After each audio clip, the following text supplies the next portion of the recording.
Welcome to Target Market Insights, the multifamily and marketing podcast. Each week, John Kasman interviews multifamily and marketing experts to teach you how to find the best places to invest, attract investors, and grow your portfolio. You are listening to Target Market Insights with your host, John Kasman. Welcome to Target Market Insights. I'm your host, John Kasman, and I want to thank you for joining us for another great episode. Now, you guys hear me say this every episode, but I got to tell you, what really helps other people find the show is when you leave us a rating and review, preferably a 5-star rating, but we will take the ratings and review because it helps other people find the show. So if you're enjoying the podcast, if you're getting great insights that are actionable, that are helping you make better decisions and moving your business forward, leave us that 5-star rating and review, and make sure you hit the subscribe button if you haven't already. Now, today we're going to be talking to the guy behind the story engine, Kyle Gray. Now, Kyle's an entrepreneur, story strategist, and author who helps coaches, startups, and influencers use storytelling to better communicate their unique value and create connection and trust with their audience. Now, he combines timeless storytelling with cutting-edge marketing to ensure you've got the right story to tell while presenting on a sales call or in conversation, both online and offline. With that said, let's welcome to the show, Kyle Gray.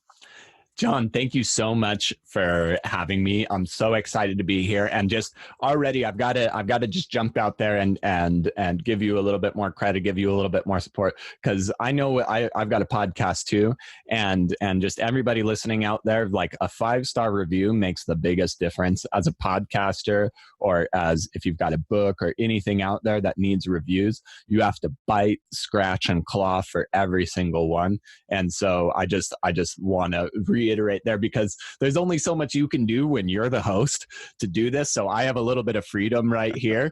Yeah, go and leave a review. John's put together something amazing, and he absolutely deserves that love.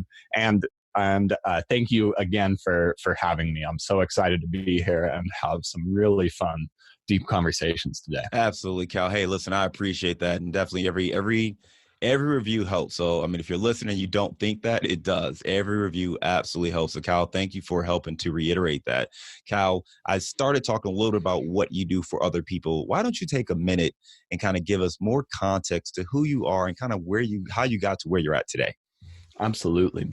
So I am a storytelling strategist, and what I do is I work with people who are absolutely brilliant at what they do. But what they do is not usually marketing. A lot of the people I work with these days, they're health experts in functional medicine, gut health. They know words with so many syllables, I can't even begin to pronounce them. They're super duper smart, and they've spent years honing their craft.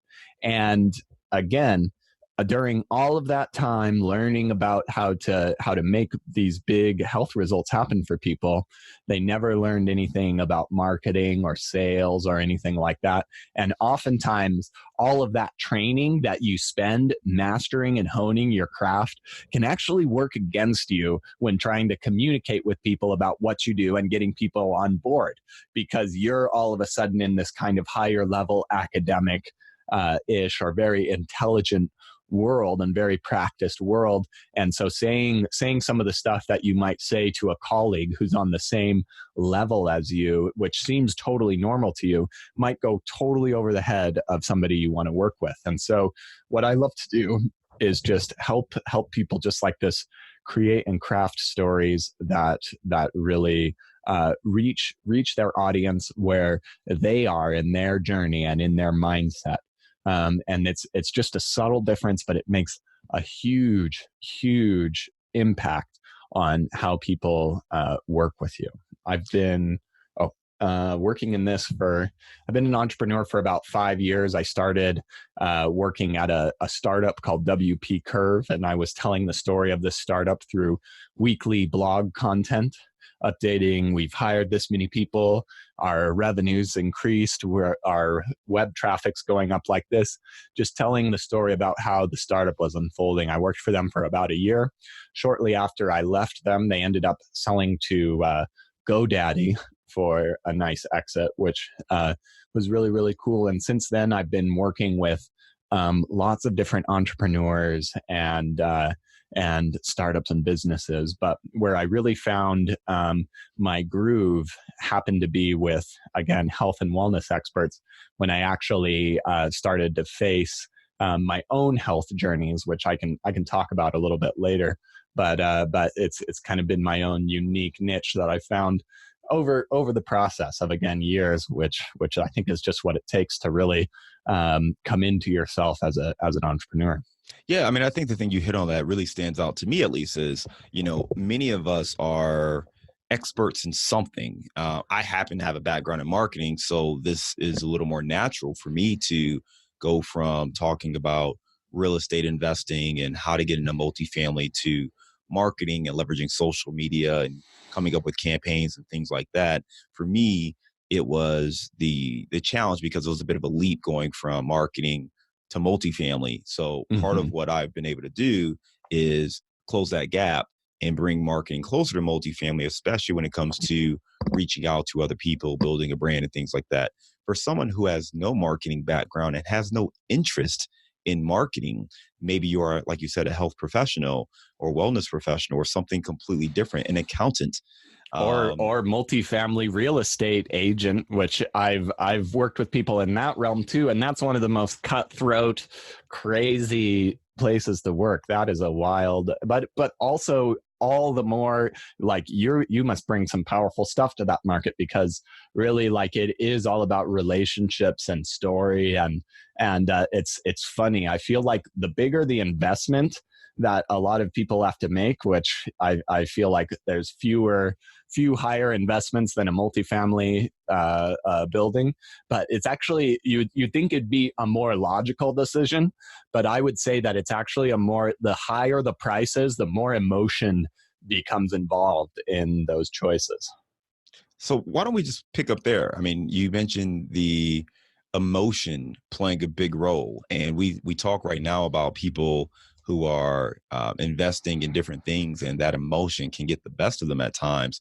Why do you feel that emotion is more involved as the ticket price increases? So I think there's a lot of things that come into play. And again, I think when a bigger investment happens, there's only, like, we can all bring in as many facts as we want. And unfortunately, in the world we're living in, I feel like facts are losing. If facts had a stock price, the stock would be going down. Right. But there's so many facts we can consider, but our logical brain is slow and doesn't work very well in informing these things. But our emotional brain makes things happen fast. It's connected to a lot of different things. A lot of what happens in our emotional brains is kind of imperceptible. It's those gut feelings. But really, when we want to make a decision like this, it's more about the person we're working with, and do we trust them? And I think here's a really good question, and I think this is good for your audience. This is really good for a lot of the people I work with. It's not only about trusting you, John, as the expert that I need to work with, but I also need to trust myself. And so if you can give me a story that says, wow, if I invest with John, I know that he's enough of an expert that I am going to be able to get the results with his help, because I think a lot of people, they'll see, like, well, this guy's a big guru, but he doesn't understand me or how to do how I can get through it.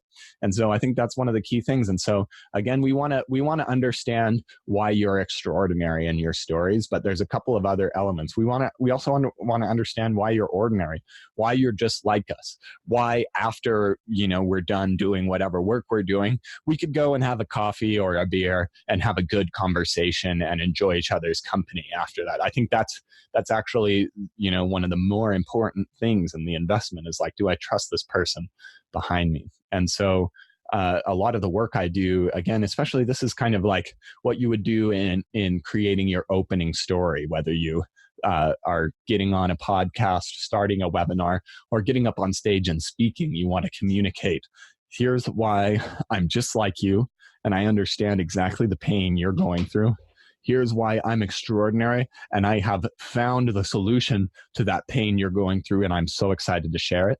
And here's why I care. I care enough about this to make this an optimal experience with you, and I'm not going to leave you behind. I'm not just in this to profit and to grow, but this is something that touches me deeply, and so you can be a part of this, and we're going to succeed together. You hit on three things that we need to communicate when telling a story. One being that I'm like you. The second is that I'm an expert. The word you used was not expert. What word did you use? Extraordinary. Extraordinary. Sorry, I cannot read my own handwriting when I write super fast. So I'm I just see an E and an X, and I didn't know what else I wrote. Whenever I write slow, I can't do this. I've been so grateful for the invention of keyboards. Right. Definitely could not have been a writer if it weren't for keyboards. I'm a writer at heart, but it's just looks like hieroglyphs. Yeah, that's exactly what it was. So normally I can still figure it out, but this one I was like, what is this? So you said three things. Here's why I'm like you. Here's why I'm extraordinary. Here's why I care, and that I care, and that care being very important. We've heard other people talk a lot about, people won't do business with you unless they know, like, and trust you. And as you talk about, really finding ways to connect with the individual, demonstrate your expertise and the comfort that you have in the space, and that you are the right person to help that person solve their challenge. And then the fact that you care beyond just the dollar exchange, but there's a bigger purpose involved that really drives you to help them succeed. Those are three really good things that stand out. When we're telling these stories, or when you're helping brands, other entrepreneurs tell their story, is this kind of I don't want to call it formulaic, because I feel like that belittles the value, but is this kind of the story arc that most sales or most conversations need to take place, or is there different ways to frame up the story to communicate and hit on these three things? That's a great question. And I love your observation about, is it formulaic or is it not? And is that a good thing, or even is it a bad thing? And so where one of my exciting kind of cross sections of genius that I have in my own life is that I love to make templates and systems and frameworks. And I think that these are like rails that help you go in the right direction, but it's not necessarily like the end all be all. And so having this formula, it's like, providing somebody with a coloring book to draw within and keep in the lines, but they fill it in with their own colors, their own personality, their own choices. And maybe, I don't even know if that's still the best analogy, but but what it creates a simple framework that makes it easier to understand and creates boundaries, so that, because I think a lot of people, when they come to me, they're like, I don't know what story to tell. I've got tons of stories. What do I do? And so if we're like, here's the parameters that we're looking for, it actually helps us be more creative, and it helps us bring forward more of ourselves. And so now, along with that, having this system in place makes it easy for people to work within this and understand this. And really, I think one of the biggest problems people have with storytelling or challenges is this: they don't know the purpose or why they're doing or what to look for. And so if you have this framework that kind of explains each story that's happening and the objective of it, then it becomes much easier to be creative within this and to recreate what you're doing. I want the people that I work with to be able to they'll build a story with me the first time, but they'll have a framework that they can use over and over and over again to iterate and recreate. Yeah, and what's the launching point for that framework, right? I mean, when we talk about stories, a lot of times we start with ourselves, and we're talking about our story or our business and why we launched this business. Is that really the right place to start when we think about telling our story and communicating with potential consumers? So yes and no. It's a great place to start if, again, you're getting up on a stage and you're about to start talking. The first 5 minutes or so of whenever somebody's listening in should be, I'm teaching you about me as a person. But where I start with my clients and a lot of the work they do is not necessarily on this opening story, but actually on what I call the proprietary process. And that is your process, your secret recipe for how you get results for people.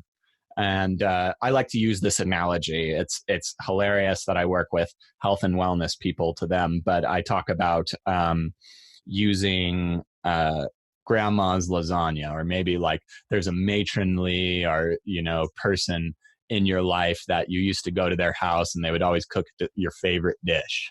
And so we'll call it lasagna. But the problem with grandma and her lasagna is that she ruined lasagna for you. Like, you can't just go to another restaurant and eat the lasagna anymore because it tastes hollow compared to grandma's.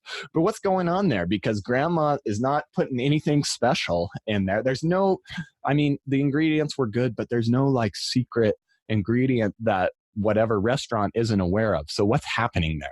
It's an unique emotional connection. Here's the emotions again that make grandma's lasagna what it is. And so we can create that same grandma's lasagna effect in our business if we come up with a process. This is my secret recipe and how I get results. And if we can come up with a good name for that process that speaks to the results, and a couple of steps that help us understand not what you as the expert are going to do, but what we are going to experience and grow in while working with you. Again, this is like the difference of, we've got to do all this due diligence and find, exactly where, all these KPI numbers are. Instead, it's like, we're going to make this simple and fast so that you are making the right choice in whatever real estate you invest in, or something like that. And so if you can have, again, a very simple process that you say, I have the light speed bestseller. I help people create a best-selling book in 90 days or less. Something like that they can immediately understand and connect with. That's what's really good. And so a good proprietary process, I usually like to work with 3 to 5 simple steps. Again, each having a nice results-oriented name. And one of the beautiful things about each of these steps and teaching points is once you get clear on what the steps are in my process, that actually becomes the skeleton and the framework for a great presentation, a great podcast interview, or a lot of the other things you're doing. And there's other storytelling opportunities that we can weave in with each of the steps in our proprietary process. No, I love it. I think that's phenomenal information there, because when you have that process, and you likened it to grandma's lasagna, and obviously, as I'm sure many of our listeners, I thought of the dish that my grandmother used to make for me, and kind of took me to a place, especially recording this around the holiday times. And there is an emotional pull and emotional tie that is very strong and very powerful. And if we could tell stories that elicit the same kind of connection, especially when it's tied to something that we want, right? Whether it is losing weight or being healthier or having more energy or making more money or having more freedom, whatever that thing is, if we can tie it to that benefit that someone's looking for, and then find a compelling hook that, to your point, whether it's, doing it in 90 days or in 3 steps or whatever that thing is, that process that we've come up with, that's going to make it easy. And for that viewer, listener, user to understand how they're going to get the benefit of engaging with us, that is enough right there between the emotional connection and that the promise or the giveaway that we're going to deliver. That's enough of a connection to get them to the next phase of the dialogue and the conversation. Kyle, I know people struggle all the time telling stories. I still struggle with it myself. And, when we're thinking about this, what are some of the biggest mistakes you see brands, especially solo entrepreneurs and others, what are some of the biggest mistakes you see people making? And what would you give them, or what advice would you give them to combat those mistakes? Yeah. So great question. Very, and I love the insights that you're bringing forward with us. You're making me even more excited about the topic. But one of the biggest ones I see is that people think, your story is about yourself. And you can be telling a story about yourself, but your story is never really about you. And I think this is where a lot of people get hung up because they're like, I have so many stories, I have so many things, there's so much about me. But it's not about you. It's about the customer, the person that's listening to you. And what we really need to know here is like, we need to dig down into what does our customer want? What are they looking for? The day before your customer meets you, hears you on a podcast, sees you on a webinar, what are they staying up late thinking about? And what are the words in their head that's happening right now? So if people come from the opposite perspective, the stories about me, that's when they start to say all their smart multi-syllable words and things start to go over people's heads, and they're like, I don't understand why nobody wants to work with me. And they went to Bob down the street and he is a dummy, but he's got a social media, guru working with him or something like that. So if we understand, okay, what are they really looking for and what do they really want? Then we craft the stories and we pick the right stories that answer those questions. So here's a great example of that. A lot of people I work with, health and wellness clients. And so if I were telling a story on a podcast to this particular audience, a lot of their clients that they work with, if it's maybe somebody who's been trying to lose weight, they probably tried this, a few times before and had some mixed results. And if we don't, if we're just talking about what we do and what we know and not addressing that directly, like a great story that we can tell by knowing this about our audience is like, well, Bob came to me and said, Hey, Kyle, I've tried to lose weight before. I've tried, only drinking water and lemon juice. I've tried keto. I've tried whatever. I've tried all these things and I haven't figured it out. And then you say, well, Bob, here's what you can try now, and say something like this. And this totally changed his perspective on what was possible. By just having little stories about, hey, I worked with a client who is just like you and had those exact same objections and issues with what was going on, and we turned it around like this. Then you're starting to craft the stories that really speak to people, and you're addressing objections while you're presenting, while you're teaching, when people are open-minded, when people are excited to learn and listen, and they're taking notes instead of being like, oh, well, here comes the sales pitch, and turning into this very skeptical person. The brain processes teaching in a totally different way than it processes sales. And so as much that we can do and talk about, here's how I can help you, here's how I've worked with people just like you and gotten the exact result you're looking for within our stories and within what we're doing, then it makes sales so much easier. By the time I'm done with my presentation, the audience knows that I work with people one-on-one. We build sales funnels. I coach people on presentations. And they even know pretty much what they're going to get through coaching with me because I've told stories about how that all works and fits together while I'm on the stage. No, it's amazing. That's amazing good information right there. Using the stories to educate them on how they can benefit, how we can solve the same problems that they're facing, because a lot of these stories, a lot of your business is rooted in solving these challenges that come up over and over and over, right? I mean, for us, we saw that very frequently where we would run into the same kind of challenges. We talk to people, have them face the same kind of issues. So we would talk to them more and more about it and understanding how to help people through those stories and recognizing that they're not alone in the challenges they're facing.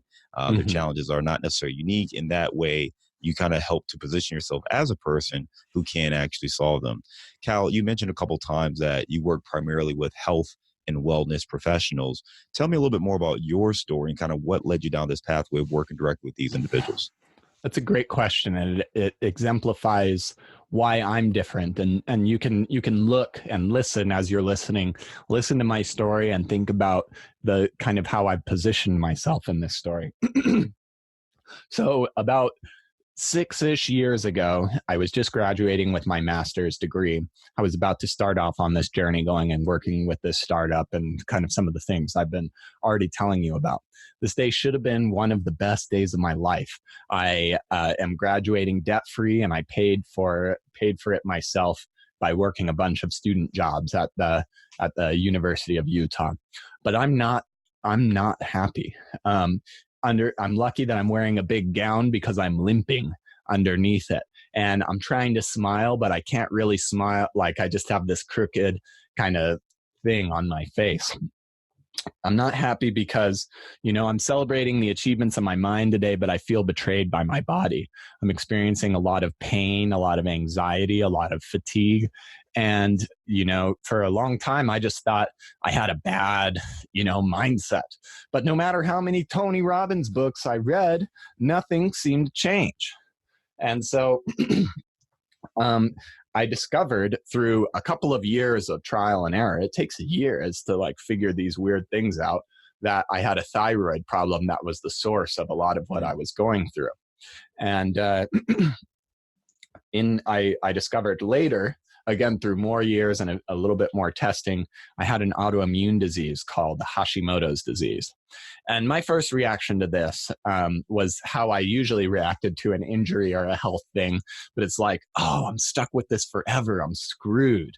Like, my life is ruined, and I'm just going to have to eat a cereal bowl full of pills every morning in order to live a slightly suboptimal life. That's probably the best I can expect right now.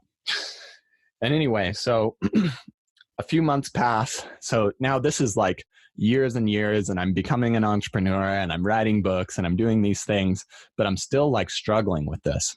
So I'm at a workshop where I'm helping people get on stages and prepare their stories, not necessarily to speak from the stage, but actually, how do you position yourself to get on more stages? And this event happens to be filled with health and wellness experts. And a woman named Dr. Grace Liu sits down next to me, and she says, "Hey, I'm Dr. Grace. I help people overcome chronic autoimmune conditions through gut health."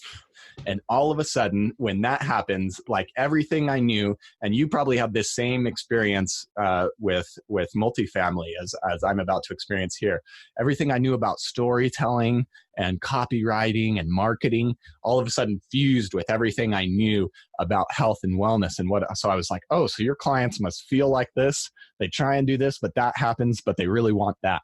Basically describing the last few years of my life. And she's like, oh my God, you need to come work for me. She was frustrated. She was brilliant at what she did, but didn't have the words to put it in to say it. So within a few months, she started walking me through her Hashimoto's program. And the pain in my knees and my jaw and everything I was experiencing, the fatigue and anxiety, all had melted away within 3 months. And I had never felt stronger, more clear-minded, or confident in my life. It's amazing when you're at a baseline, when you're normal day is your anxiety is 7 out of 10. And then all of a sudden it's a 2 or a 3. You're like, whoa. It's like walking, it's like you've had a 100-pound backpack on for so long. And then you're take it off. You feel like you're walking on the moon. And with her, I helped her get clear on the real value in what she was providing, which helped her results.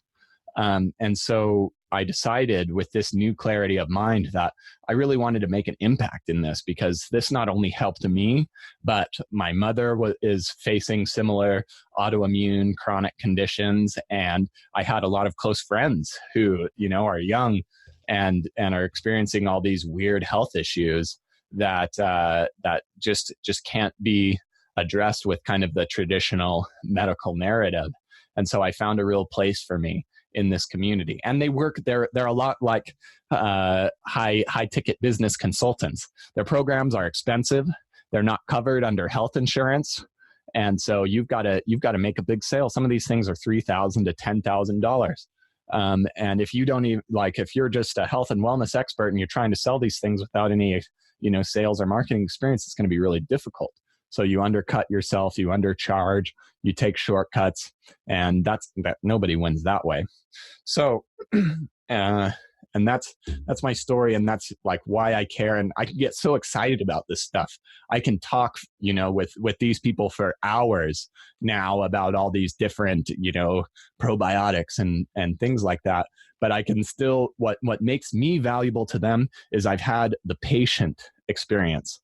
And there's a lot of other people in this space, and some of them are just slick marketers who know how to use ClickFunnels. Some of them are practitioners who have figured out how to do things, and they come from the practitioner perspective. But very few people have the patient perspective when working with these. And it helps if we think about, okay, let's go back and think the ordinary, extraordinary, and why. I think everybody can answer those three questions on why I'm doing this now. That's a similar story that what I would open up a talk with. And it positions me uniquely. And I think this is one of the best parts about when you really start to figure this out as an entrepreneur, and you've done the same by combining your marketing skills with multifamily, is like you combine your personal journey, your personal story with your skills and expertise, and they just gel together in a way that's, it just makes it so much easier. If I was trying to be another funnel building guy and just work with whoever wanted to sign up for ClickFunnels, that would be such a headache and such hard work. But now I've got this audience and this unique story that cuts straight through to their heart, and they get me. And so that's what we're looking for. I love it, man. And listen, I think one, your story is remarkable, and I'm happy to hear that you found some personal relief and you found solutions that have been working for you as well. This time of the year is always special for us, and we know a lot of folks, especially in our family. The health season becomes really important, and we have a lot of folks who are going through different ailments right now. So as you're telling your story, it's very interesting as I listen to, and I want to break down the context of what we said and not just go deeply into the story, but it draws people in, and I felt a connection just listening to you tell that story, and it made me think of those folks very close to me who are having health issues right now, and as you tell your story, to your point, going back to, the ordinary, extraordinary, and care, you really did break down, those three things in the way you told the story. And I think the thing that jumps out is it's still a true, authentic, real, integrity story versus a marketing ploy. And I think people sometimes, they just want the secret sauce and they don't really care about putting it all together in a way that allows you to be your true self. And there's nothing that you said that was misleading, or it's your story. You can tell your story in a powerful way that is still true and allows you to maintain integrity.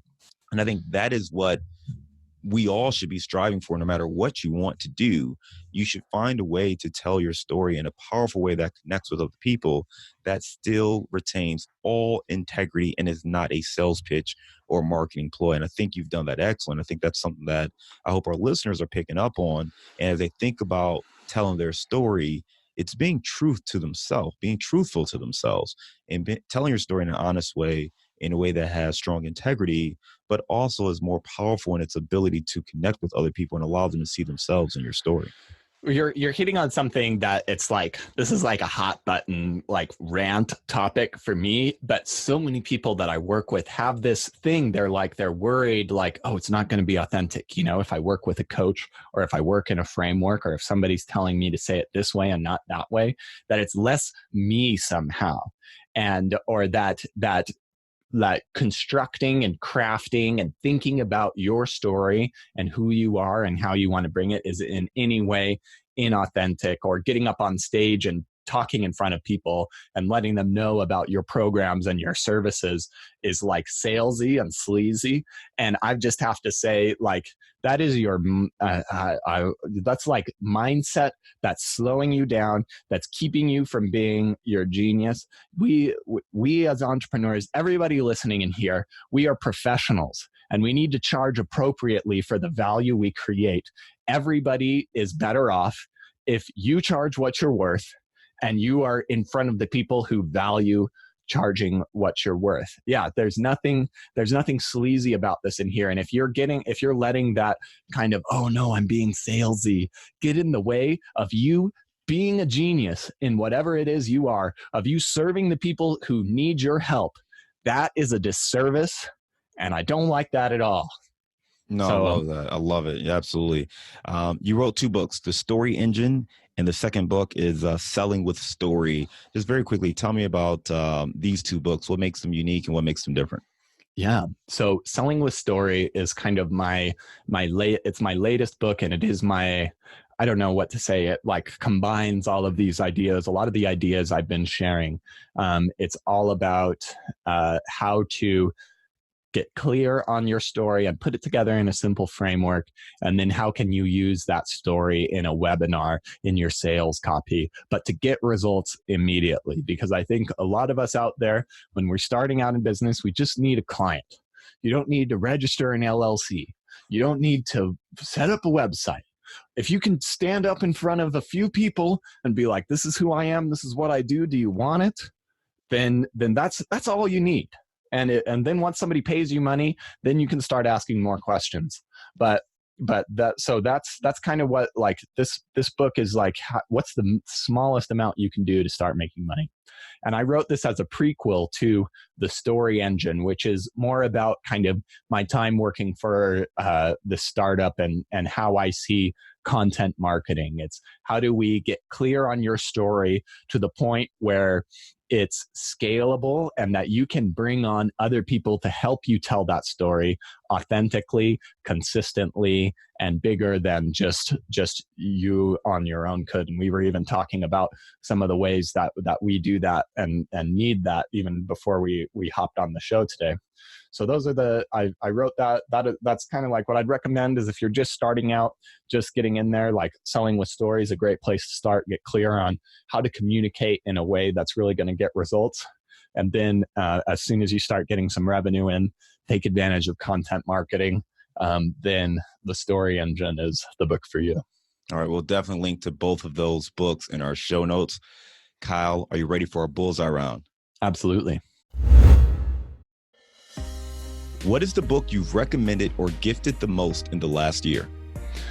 There's a book called Progression by Sebastian Marshall. It's a pretty obscure book, but it's all about, like, he thinks about things in a way where it's just like these mental frameworks and models for assessing and managing yourself and your time and your problems and the worlds around you.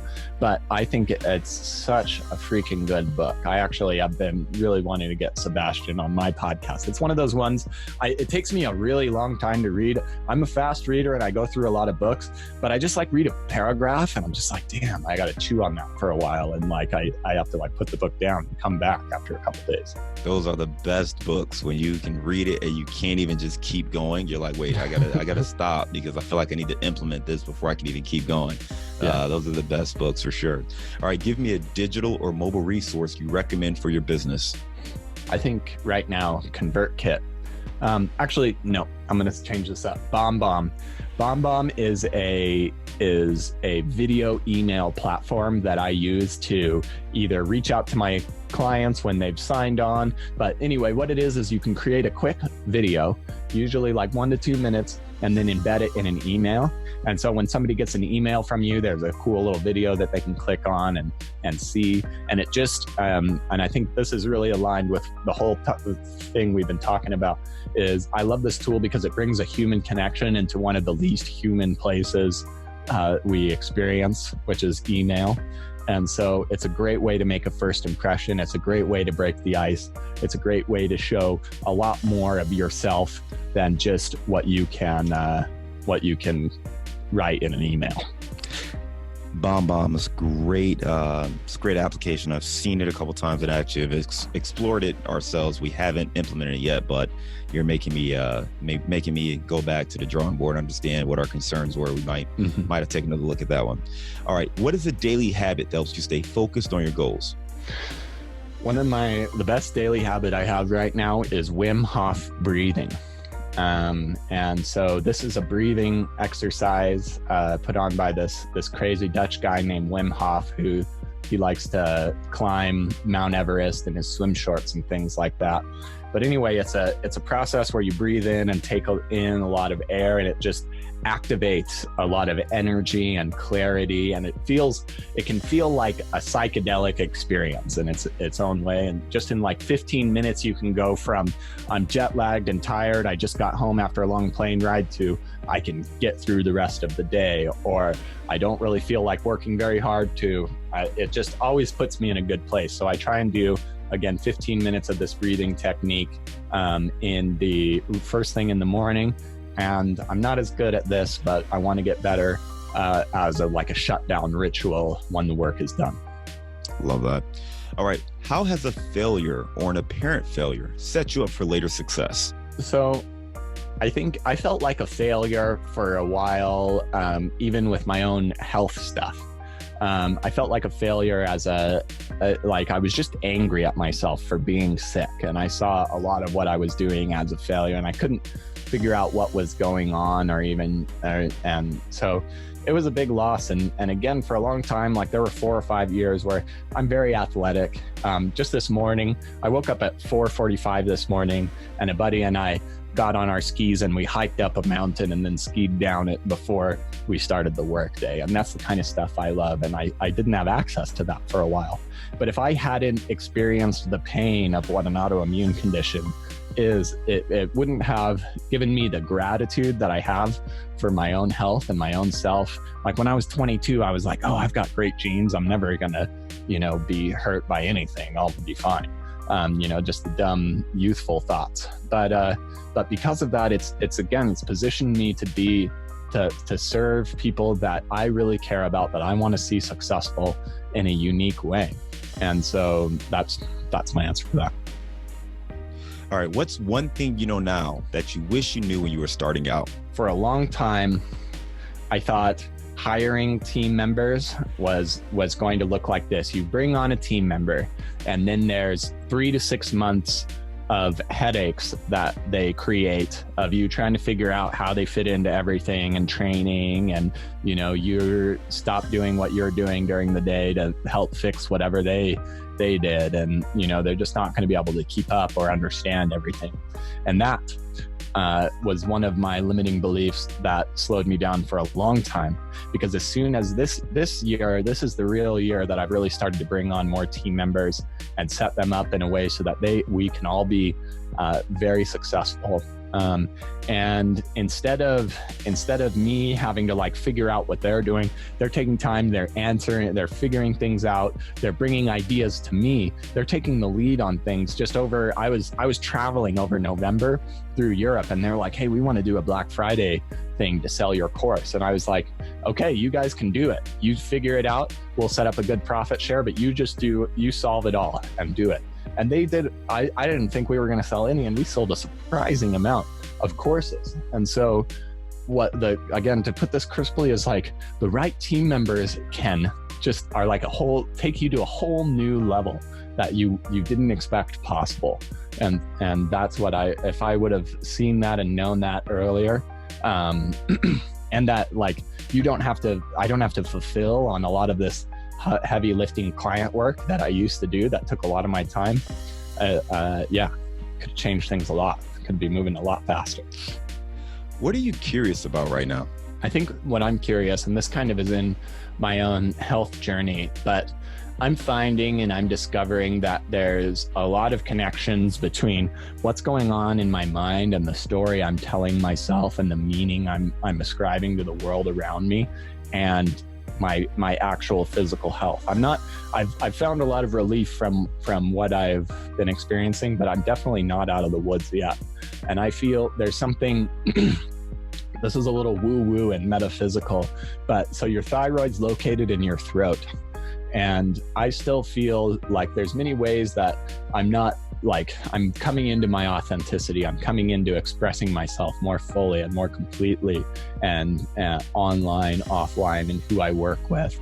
And I think that there's a big part of working on my own story and seeing my own place and really fully expressing myself in the way that I am destined to in this world.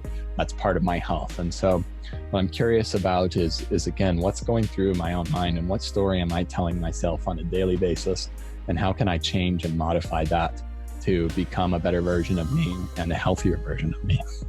Love it. Speaking of healthy, and this may go completely against the healthy options, but you got to give me the best place to grab a bite in your city. So, well, it's pretty good, but it's called the East Liberty Tap House. It's right in this neighborhood called 9th and 9th, and it's a very hipster, idyllic, place in Salt Lake City. And the East Liberty Tap House has really good pub food, lots of beers. I don't drink beers anymore, but they've got a great selection of beers. And my favorite dish there is called the sloppy lamb. It's a sloppy Joe, but it has lamb meat in it. And the French fries are amazing. I love French fries so much. And those French fries, there's few better places. Love it. All right. The sloppy lamb sounds really good. So we'll definitely, I don't think I've been to Salt Lake City. So if I get to Salt Lake City, we'll definitely check it out. We're going. All right. Well, I'm going out to Colorado. I go to Colorado frequently. So it's not that far. I can make a quick flight. Okay. Yeah. Excellent. If you're out here, the sloppy lamb's on me. All right. Sounds good. Kyle, you gave us a lot of great information. You talked about how we can build our own stories, in particular, thinking about first and foremost, communicating how we're ordinary, how we're like that other individuals, talking about how we're extraordinary and how we're experts in our fields.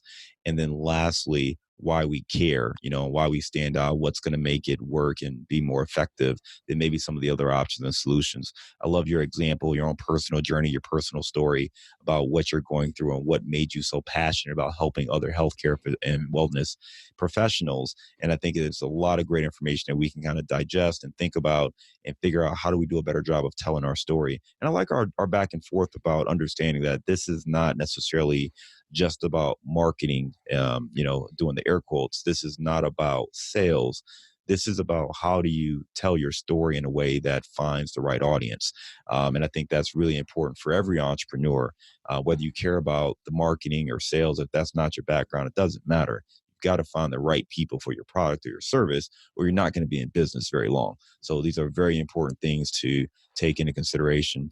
Kyle, where can our listeners get more information on telling their story, the story engine, and the work you and your agency do? So you can go to the storyengine.co. That's .co, not .com. And there you can find more information on my books, how to work with me. I've got a great blog and a great podcast as well that you can check out. And there's lots of different ways to engage and get great information. Excellent. Kyle, well, listen, it's been an absolute pleasure. Great talking to you. We'll definitely make sure we link to your podcast as well as your website and your books in our show notes. So make sure you check them out. Kyle Gray, thank you again for coming on Target Market Insights. John, it's been so much fun. And thank you, everybody who's listened through to the end of this episode. I really appreciate it. You make this podcast and all podcasts happen. And don't forget to leave John a review. That's right. Leave a 5-star rating and review, baby. All right. Take care, Kyle.